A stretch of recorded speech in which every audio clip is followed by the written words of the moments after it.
नमस्कार, Byju's exam prep IAS Hindi platform पर आपका स्वागत है। आज हम लोग 10 फरवरी के दैनिक क्विज की चर्चा करेंगे, जो कि आपके आगामी संघ लोक सेवा आयोग की प्रारंभिक परीक्षा के दृष्टिकोण से लाभदायक सिद्ध हो सकता है। तो आइए पहले प्रश्न की ओर चलते हैं। निम्नलिखित में से कौन सा खबर लहरिया को सबसे अच्छी तरह परिभाषित करता है? तो दिया है इसमें कि भारत में केवल दलित महिलाओं द्वारा संचालित यह समाचार पत्र है। दूसरा है बुंदेलखंड क्षेत्र में कार्यरत एनजीओ जो दलित महिलाओं के मुद्दे को उठा रहा है। तीसरा है आरटीआई के तहत एक विशेष प्रावधान जिसमें दलितों द्वारा पूछे गए प्रश्नों का त्वरित उत्तर सुनिश्चित किया गया है।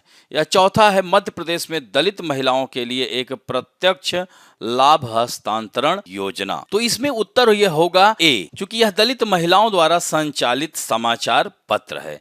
तो इससे संबंधित खबर आई हुई है इंडियन एक्सप्रेस और अन्य समाचार पत्रों में कि 94वें एकेडमी अवार्ड्स के नॉमिनेशन की लिस्ट सामने आ गई है, जिसमें भारत की राइटिंग विद फायर डॉक्यूमेंट्री ने ऑस्कर 2022 की फाइनल नॉमिनेशन में जगह बनाई है। तो यह डॉक्यूमेंट्री एक अखबार की कहानी है जिसका नाम है खबर लहरिया। तो यह राइटिंग विथ फायर डॉक्यूमेंट्री है, यह 30 जनवरी 2021 को रिलीज हुई। इसे सुमित घोष और रितु थॉमस ने निर्देशित किया था। यह डॉक्यूमेंट्री दलित, अल्पसंख्यक और आदिवासी महिलाओं द्वारा चलाए जाने वाले अखबार खबर लहरिया की कहानी है। तो यह खबर लहरिया क्या है? तो यह 2002 में शुरू किया गया था चित्रकूट समेत बुंदेलखंड के कई जिलों में इस समाचार पत्र को।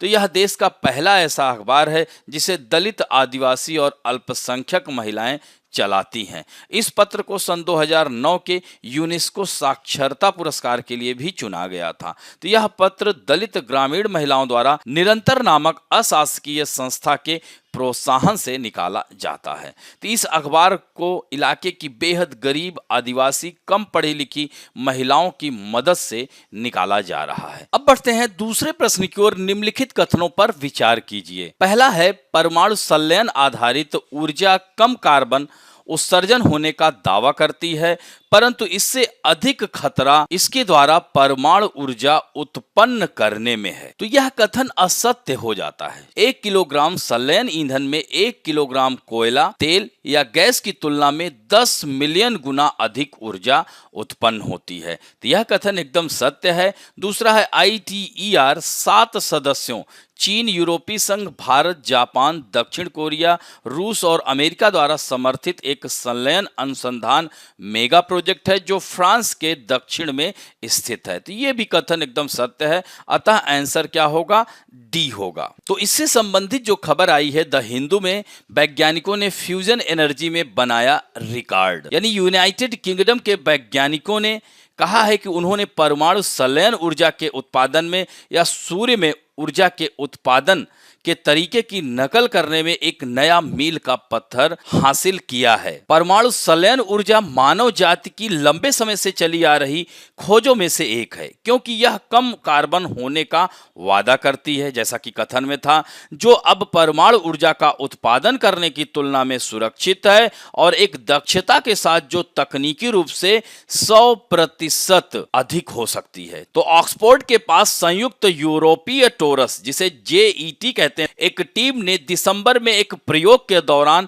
59 मेगाजूल निरंतर ऊर्जा उत्पन्न की है, जो कि 1997 के अपने ही रिकॉर्ड को तोड़ा है। तो 1 किलोग्राम संलयन ईंधन में 1 किलोग्राम कोयला, यहां पर दिया गया है 1 kilogram fusion fuel contain about 10 million time as much energy as a kilogram of coal, oil और गैस। यानी 1 किलोग्राम संलयन ईंधन में 1 किलोग्राम कोयले, तेल या गैस की तुलना में 10 मिलियन गुना अधिक ऊर्जा होती है।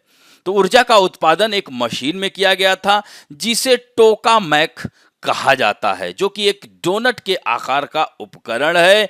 JET साइट दुनिया में अपनी तरह की सबसे बड़ी परिचालन साइट है।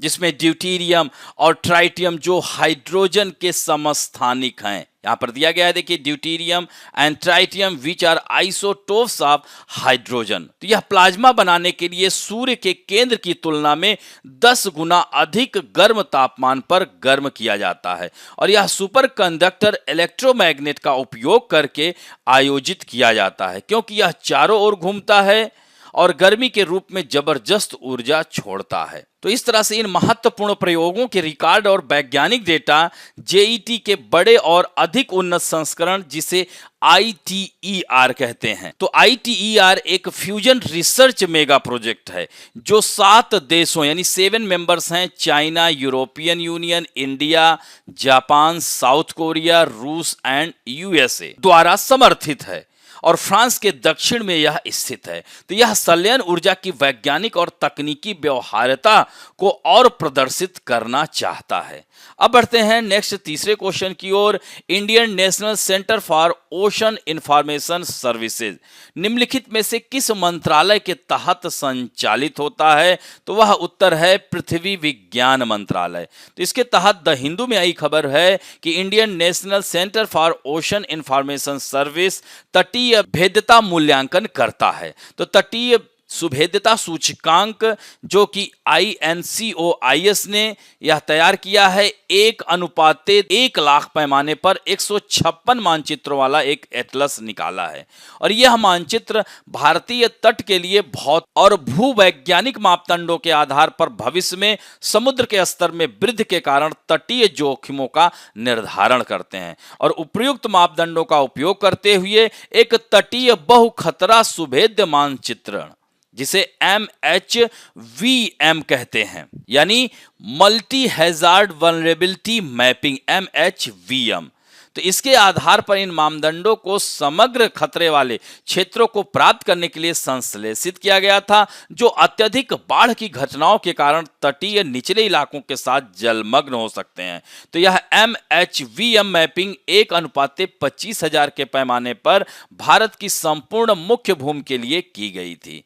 और यह INCOIS है क्या? तो यह पृथ्वी विज्ञान मंत्रालय के तहत एक स्वायत्त निकाय है। यह संभावित मत्स्य पालन क्षेत्र, महासागर राज्य पूर्वानुमान, सुनामी पूर्व चेतावनी, तूफान वृद्ध पूर्व चेतावनी, उच्च लहर अलर्ट आदि पर अलर्ट जारी करता है। इस तरह से इन तटीय भागों का, जो कि हमारी तटीय सीमा 7,516.16 किलोमीटर है, जिसमें से अगर हम बात करें राज्यों की तो 6100 किलोमीटर है, तो इसकी सुभेद्यता सूचकांक को भी जारी किया है। अब बढ़ते हैं ASEAN, association of south east Asia nation. तो इसके संदर्भ में निम्नलिखित कथनों पर विचार कीजिए। इसका आदर्श वाक्य है, एक दृष्टि, एक पहचान, एक समुदाय। तो यह तो एकदम सही है। आसियान की स्थापना 1969, यहीं पर यह गलत हो जाता है चूंकि 1967 में हुई थी। तीसरा है, जकार्ता में आसियान के लिए भारत का एक अलग मिशन है, यह भी सही है।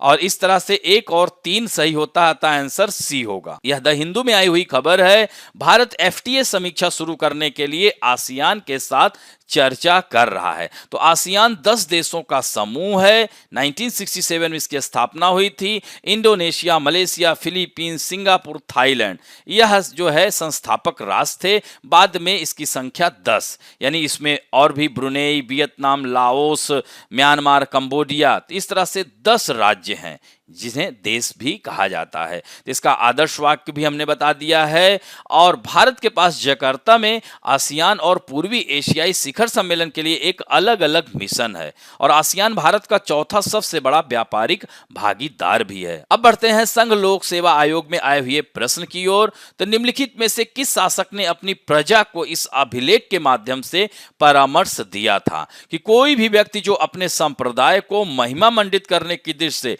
अपने धार्मिक संप्रदाय की प्रशंसा करता है या अपने संप्रदाय के प्रति अत्यधिक निष्ठा के कारण अन्य संप्रदायों की निंदा करता है, वह अपितु अपने संप्रदाय को गंभीर रूप से हानि पहुंचाता है। तो यह किसका कथन था? तो यह सम्राट अशोक का था। तो अशोक के प्रमुख शिलालेख 14 अलग अलग प्रमुख अभिलेखों का उल्लेख करते हैं जो विस्तृत और व्यापक हैं। 12वां शिलालेख के अनुसार देवताओं के प्रिय राजा पियदसी तपस्वियों और सभी धर्मों के गृहस्थों का सम्मान करते हैं और वह उन्हें विभिन्न प्रकार के उपहारों सम्मानों से सम्मानित करते हैं। लेकिन देवताओं के प्रिय राजा पियदसी उपहारों और सम्मानों का उतना महत्व नहीं देते जितना वे इसे महत्व देते हैं कि सभी धर्मों की तात्विकता में वृद्धि होनी चाहिए। आवश्यक तत्वों की वृद्धि अलग अलग तरीकों से की जा सकती है। तो इस तरह से उन्होंने कहा, जो व्यक्ति अत्यधिक निष्ठा के कारण अपने धर्म की प्रशंसा करता है और दूसरे धर्म की निंदा इस विचार से करता है कि मुझे अपने धर्म की महिमा करने दो,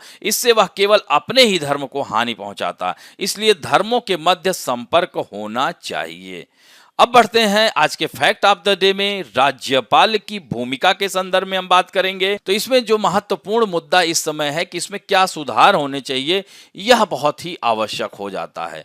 चूंकि पिछले हफ्ते पश्चिम बंगाल की मुख्यमंत्री ममता बनर्जी ने राज्यपाल जगदीप धनखड़ को ट्विटर पर ब्लॉक कर दिया था और उन्होंने कहा कि उनके अनैतिक और असंवैधानिक बयानों के कारण उन्हें ऐसा करने के लिए मजबूर किया गया और उन पर सरकारी अधिकारियों के साथ उनके नौकरों की तरह व्यवहार करने का आरोप लगाया गया। तो धनखड़ ने लोकतंत्र के सार और भावना पर ट्वीट की एक श्रृंखला के साथ जवाब दिया और कहा कि सीएम का कदम संवैधानिक मानदंडों के खिलाफ था। तो यहां पर महत्वपूर्ण यही हो रहा है कि यह राज्यपाल और राज्य के मुख्यमंत्रियों के बीच यह टकराव के कारण क्या है। तो गवर्नर की भूमिका क्या है राज्य में, यहां पर प्रश्न उठता है। तो टकराव के अगर प्रमुख कारणों में अगर हम बात करते हैं तो अक्सर केंद्र में जिस पार्टी की सरकार होती है तो उस पार्टी की विचारधारा से प्रभावित व्यक्ति को ही राज्यपाल बनाया जाता है। जब केंद्र और राज्य में एक ही पार्टी की सरकार होती है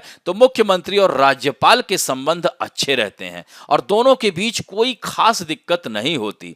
लेकिन जब राज्य में विपक्षी दल की सरकार होती है तो मुख्यमंत्री और राज्यपाल के मध्य कुछ फैसलों को लेकर टकराव पैदा हो जाता है। इस तरह के आप लोगों ने कई उदाहरण देखे होंगे, चाहे महाराष्ट्र का मुद्दा हो, चाहे दिल्ली का मुद्दा हो, हर राज्यों में इस तरह की, केरल का मुद्दा हो। तो इस तरह से पश्चिम बंगाल में भी वहां के मुख्यमंत्री और गवर्नर के बीच यह तनाव चल रहा है। तब ऐसे में राज्यपाल, तो भारतीय संविधान के अनुच्छेद 153 से लेकर 162 तक राज्यपाल की भूमिका का वर्णन किया गया है।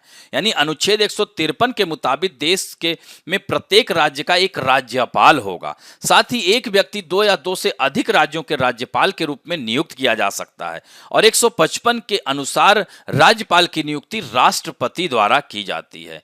राज्यपाल 163 में विवेकाधिकार की शक्ति इसको है, वह अपने विवेकाधिकार का प्रयोग कर सकता है।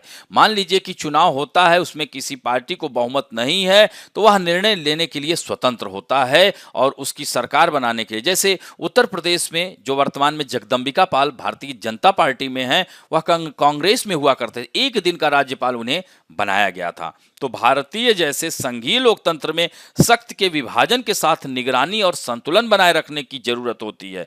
तो इसलिए राज्यपाल की भूमिका भी बहुत महत्वपूर्ण होती है और यह एक संवैधानिक पद होता है और राज्यपाल राज्य की औपचारिक प्रमुख, जैसे केंद्र में राष्ट्रपति होता है उसे राज्य में राज्यपाल होता है। तो राज्य की सभी कार्रवाइयां उसी के नाम पर ही की जाती है और वह भारतीय राजनीति की संघीय प्रणाली का एक भाग है तथा केंद्र व राज्य सरकार के बीच एक पुल, सेतु का कार्य करता है। और इसके कार्य हैं जैसे कार्यकारी शक्तियां, जैसे राष्ट्रपति के पास वैसे इसके पास भी कार्यकारी, विधायी, वित्तीय, न्यायिक शक्तियां भी होती हैं। तो कार्यकारी शक्ति में राज्यपाल जो है राज्य का संवैधानिक प्रमुख होने के नाते राज्यपाल को कई महत्वपूर्ण कार्य करने होते हैं। इसमें बहुमत प्राप्त दल के नेता को राज्य के मुख्यमंत्री के रूप में नियुक्त करना तथा राज्य मंत्रिमंडल के गठन में मुख्यमंत्री की सहायता करना आदि शामिल है। साथ ही राज्य के महाधिवक्ता, राज्य लोक सेवा आयोग के अध्यक्ष और सदस्यों की नियुक्ति का कार्य भी राज्यपाल द्वारा ही किया जाता है। इसी तरह से विधायी शक्ति की बात की जाए तो राज्यपाल के पास राज्य की विधानसभा की बैठक को भी किसी भी आपात स्थिति में बुलाने और किसी भी समय स्थगित करने का अधिकार होता है। साथ ही उसे दोनों सदनों की संयुक्त बैठक बुलाने का भी अधिकार होता है। इसी तरह से वित्तीय शक्तियों में बात करें तो राज्यपाल का कार्य यह सुनिश्चित करना भी होता है कि वार्षिक वित्तीय विवरण यानी राज्य बजट को राज्य विधानमंडल के सामने रखा जाए। साथ ही किसी भी धन विधेयक की विधानसभा में उसकी अनुमति के बाद ही प्रस्तुत किया जा सकता है। पंचायतों एवं नगर पालिकाओं की वित्तीय स्थिति की हर 5 वर्ष बाद समीक्षा करने के लिए राज्यपाल राज्य वित्त आयोग का भी गठन करता है। और इसी तरह से न्यायिक शक्तियों की अगर हम बात करें तो राज्यपाल के न्यायिक कार्यों में राज्य के उच्च न्यायालयों के साथ विचार कर जिला न्यायाधीशों की नियुक्ति, स्थानांतरण, पदोन्नति संबंधी निर्णय लेना भी शामिल है। वह राज्य न्यायिक आयोग से जुड़े लोगों की नियुक्ति भी करता है। तो इस तरह से इसके पास यह कार्य और शक्तियां हैं, इसकी भूमिका राज्य में होती है। लेकिन यह राज्यों के बीच जो मुख्यमंत्री और गवर्नर के बीच तनाव को देखा जा रहा है, ऐसे में किन सुधारों का सुझाव अभी तक दिया जा चुका है। तो 1968 के प्रशासनिक सुधार आयोग से लेकर 88 तक के सरकारी आयोग तक अन्य कई पैनलों ने सुधारों की सिफारिश की है। इसमें पीएम, गृह मंत्री, लोकसभा अध्यक्ष और सीएम के पैनल के माध्यम से राज्यपाल का चयन किया जाए, 5 साल के लिए उनका कार्यकाल हो, विधानसभा द्वारा राज्यपाल पर महाभियोग चलाने के प्रावधान की भी सिफारिशें की गई हैं। लेकिन इनमें से सरकार ने किसी भी सिफारिश को लागू नहीं किया है। और 1970 में गठित राज्य मन्नार समिति की सिफारिशों को भी लागू किया जाना चाहिए। राज्यपालों की नियुक्ति प्रक्रिया में राज्यों को भी शामिल किया जाना चाहिए। तो ये सब मांगे उठ रही हैं जिससे कि पारदर्शिता लाई जा सके। तो इस तरह से आपने देखा राज्यपाल की भूमिका क्या है, क्यों तनाव है, क्या सुझाव होने चाहिए। इसी के साथ ही अब आज का अंक समाप्त करते हैं। आशा करता हूं कि आज का भी वीडियो आप लोगों को अच्छा लगा होगा, और अच्छा लगे तो प्लीज लाइक, शेयर, सब्सक्राइब और बेल आइकन दबाना ना भूलें। धन्यवाद।